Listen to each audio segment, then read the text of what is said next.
Hello there. The book I am talking about today is Things Have Gotten Worse Since We Last Spoke by Eric LaRocca. This was a viewer suggestion. This is a book of short stories, or 3 short stories. They're slightly longer than a short story, and this one is a disturbing one. Disturbing in a fun way, disturbing in a gross way, in a weird way.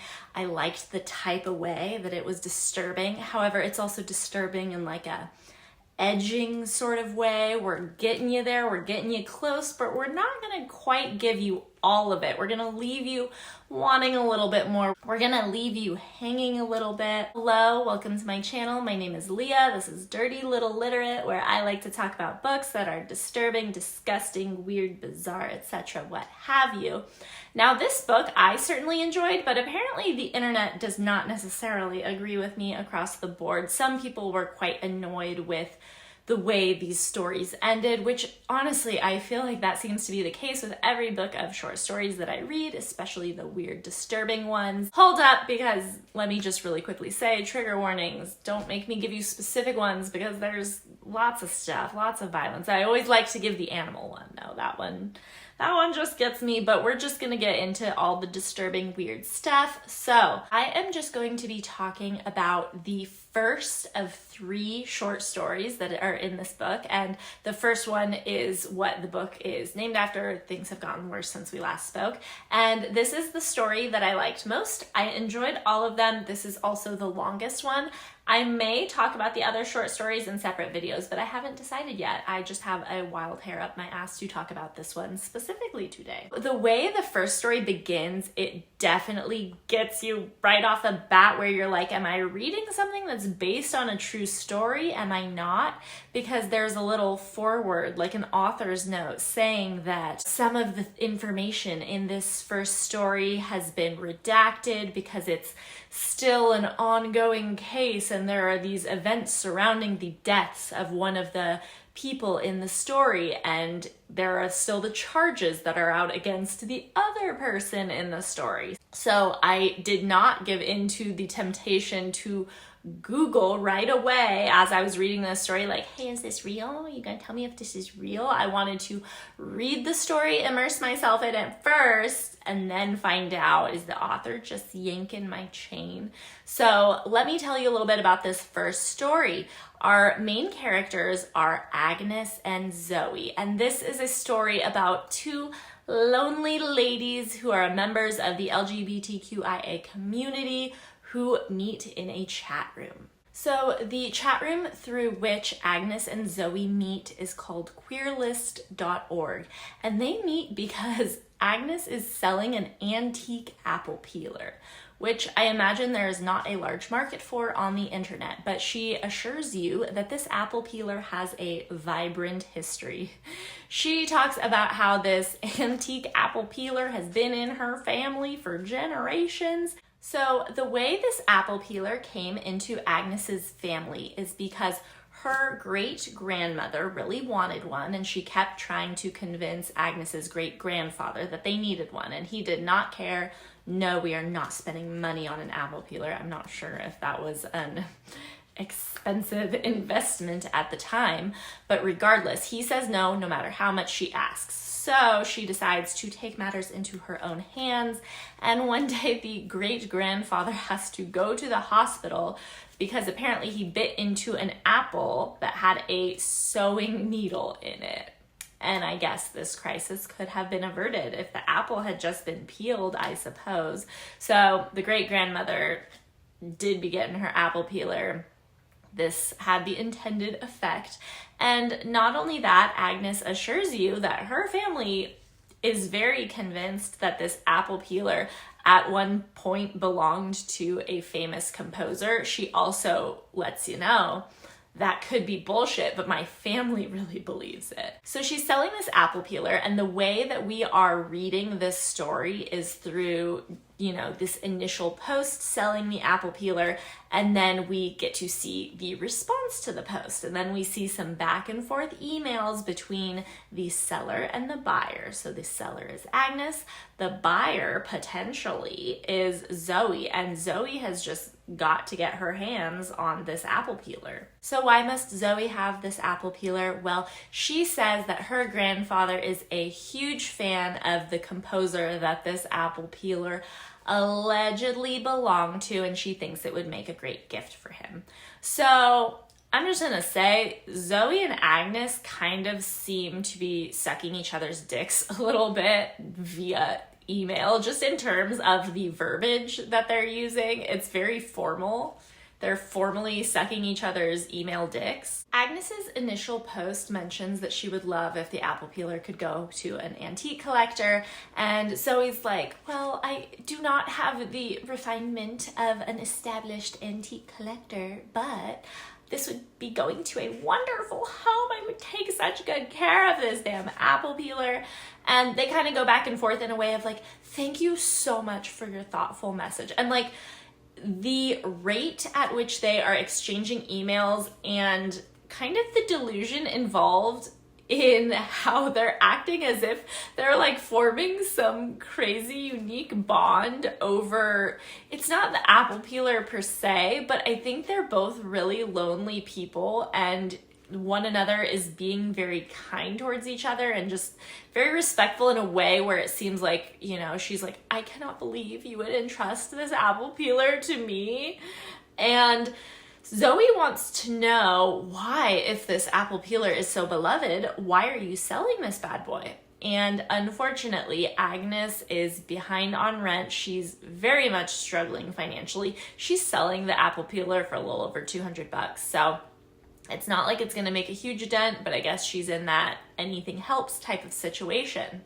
Now, this is where things get unusual, because this like faux friendship that they've formed that is not based on anything. It's not, I don't want to be like, it's not real, but you guys, it's not real. You don't have an apple peeler friendship. Come on. Now, Zoe wants to know, why would you be selling this? And Agnes tells her about her financial woes. And Zoe's like, you know, can you just give me your bank account information? Because I'm trying to hook it up for you. Let me just throw some money at you. It's fine. It's chill. And she does. So Agnes is willing to give her her bank account information, which seems crazy, but I guess it's not, because Zoe do be given her a pretty penny in her bank account. And so right off the bat, all of us are like, oh, no, something seems weird. Something seems weird. And it is weird. And once she gives Agnes money, Agnes is like, oh my God, the kindness of a stranger. Nothing like this has ever happened to me before. And she's just in shock. She's in awe. She can't believe someone could be so kind with no strings attached. And do you really think there are going to be no strings attached?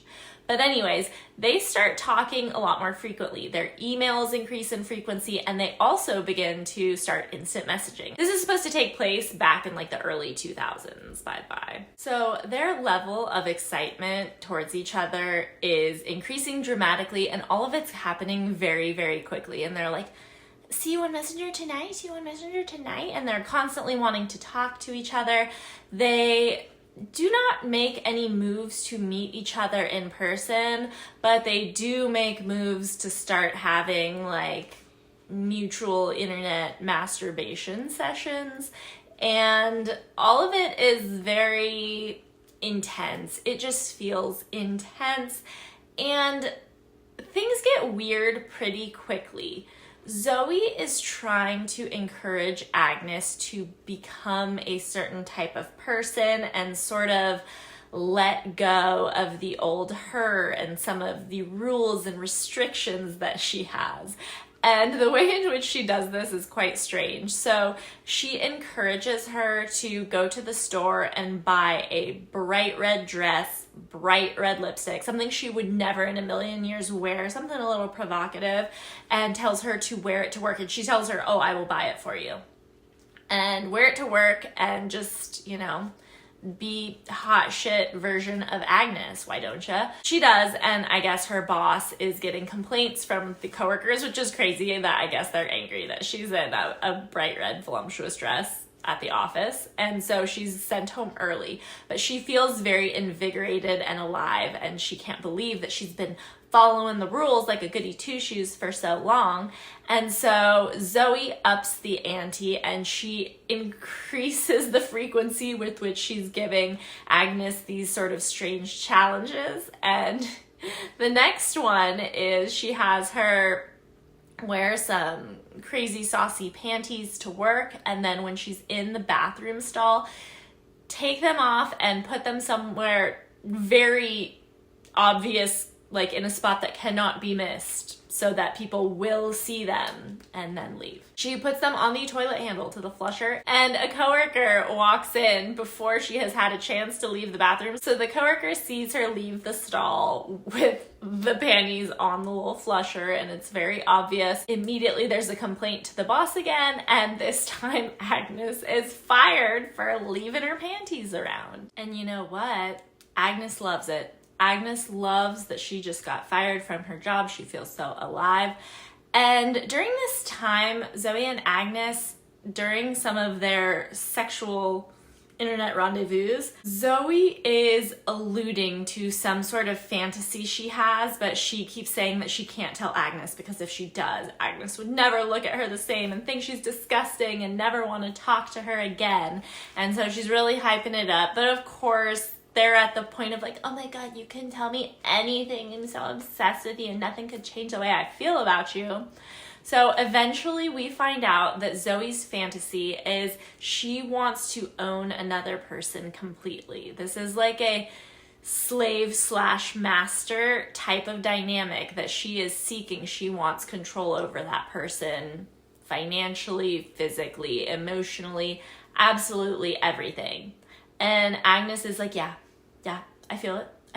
You want to do that? Let's do that. And Zoe writes up a whole slave master contract that outlines all of the terms and conditions. And basically the rule is that Agnes is not allowed to say no to anything. Like once you agree to this, you agree to anything that Zoe wants you to do. And it's not really legally binding, but the idea is basically if Agnes says no to anything, Zoe is going to terminate the relationship. And because they're both just lonely and desperate, and like Agnes can't accept the idea of not being with Zoe, even though they've never physically been in each other's presence. But she's like, you know what? Let me give you all of my personal information. You now control my bank account, literally everything. And Zoe does not waste a lot of time asking Agnes to do some fucked up shit. One of the things that really got me, that I hated, because Agnes actually seems like quite a nice, kind person. She doesn't seem to have any bad intentions, but Zoe asks her to go to the park, find a lizard, put it in her pocket, and then go find a rock, and she wants her to crush the lizard to death with a rock. And like, why? But she's saying it's like, it's representing the old you dying and the transformation and the rebirth and the metamorphosis. And at first, Agnes is pretty freaked out, but she does agree to do it. And then after she does, she's absolutely horrified, and she is so pissed that Zoe made her do this. After killing the lizard, Agnes decides, you know what, fuck this shit. She tells Zoe, you know what, I am so much better off without you. I can't believe you made me do something like that. That was horrible. And so she wants out. She doesn't want to be Zoe's slave anymore. And Zoe says that she's very disheartened to learn of Agnes's decision, but she does understand.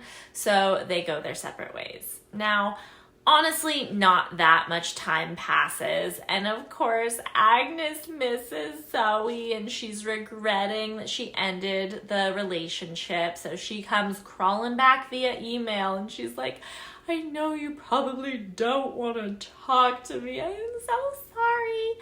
And she's just apologizing. She tries to justify what Zoe made her do by listing all these horrible things that other people do. And like, this was totally nowhere near as bad as that. So like, I know you're not a bad person just because you made me kill a lizard. Like, I get it.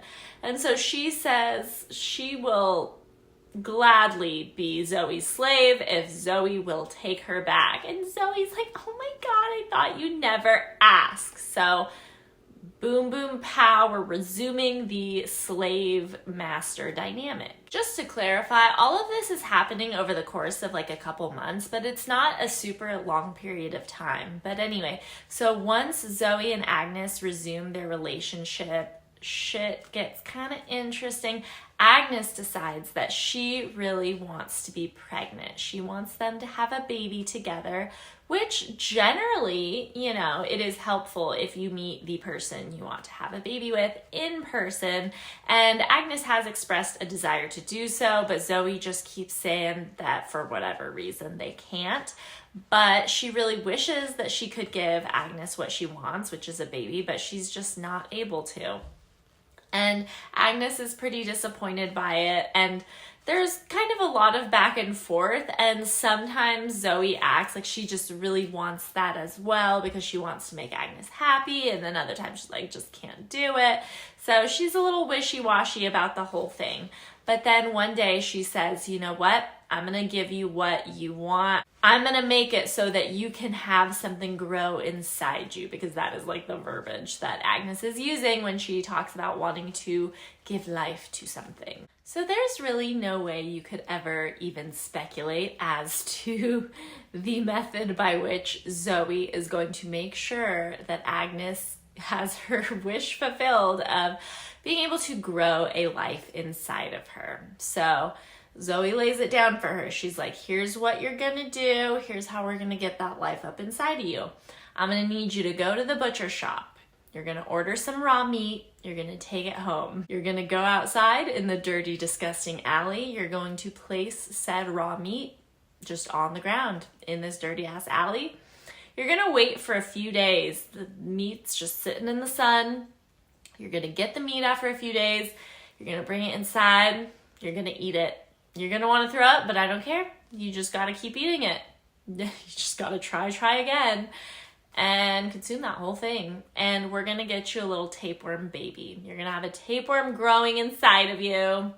You're going to give life to this tapeworm. The bacteria.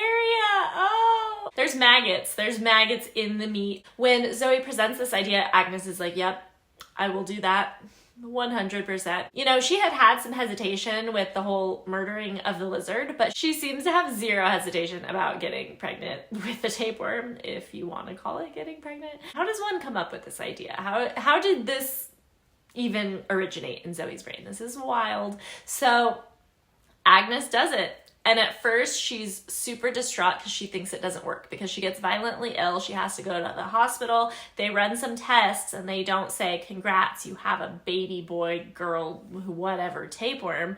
They don't say that. And so she's thinking it didn't work. But not too much long after, she does find out that she does have one. She notices, she's like, I feel like something's a little different in my body. So she goes to the doctor again, and this time they confirm, yes, you have a tapeworm. And she is ecstatic. She is overjoyed. And she's like, Zoe, is this not the best thing that has ever happened to us? Let's plan our future together. You, me, and this baby tapeworm. This is the fucking best. She is so happy.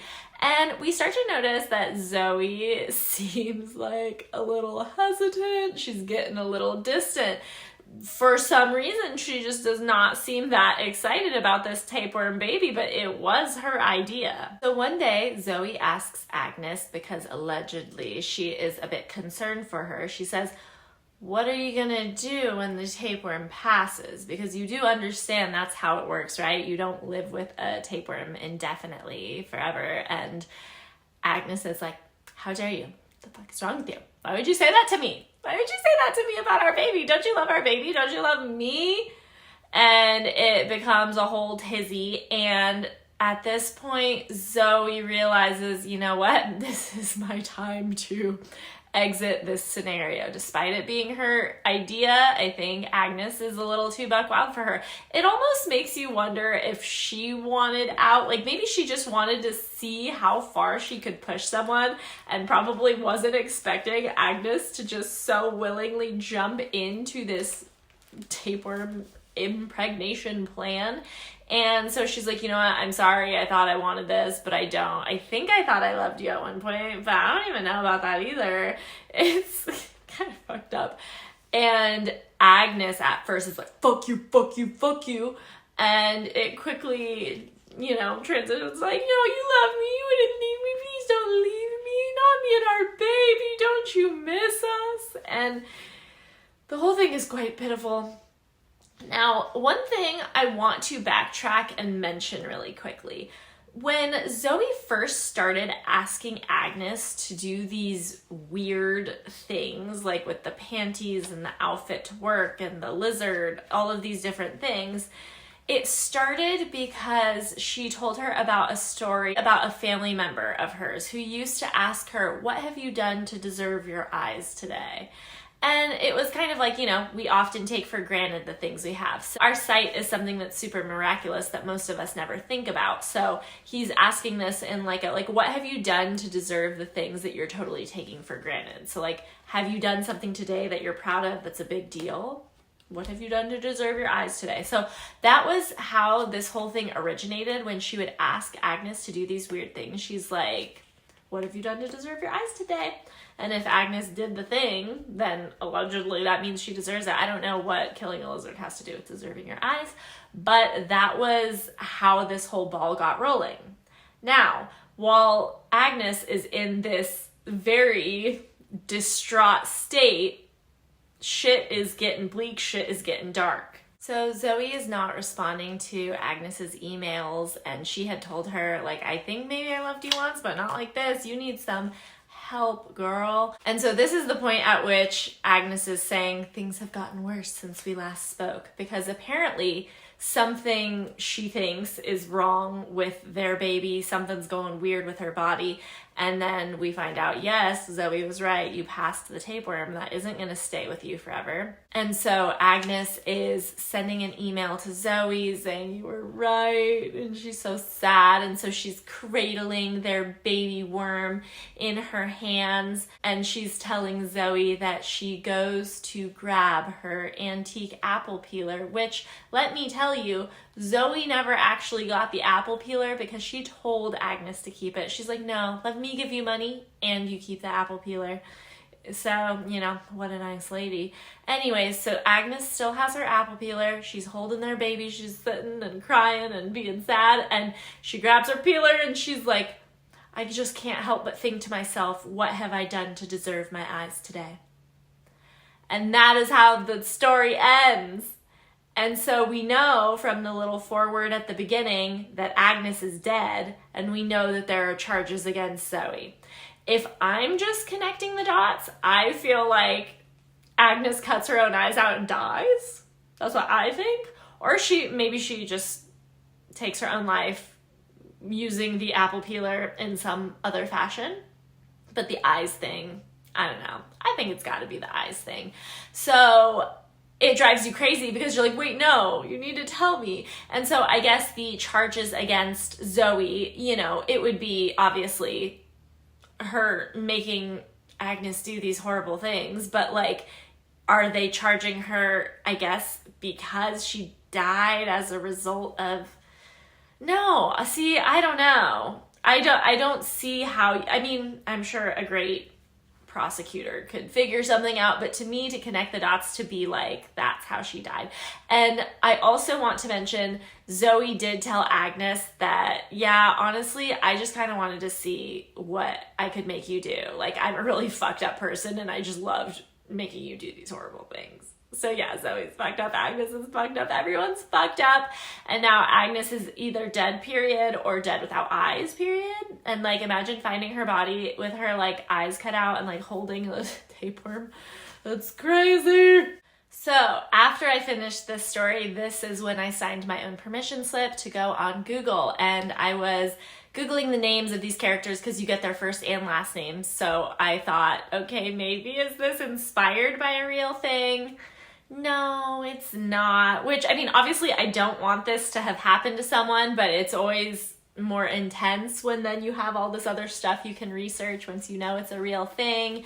It is not a real thing. Nobody was making someone impregnate themselves with a tapeworm. But one qualm that I have is, okay, if it's not real, then we could have been given a lot more information. I wish we had been.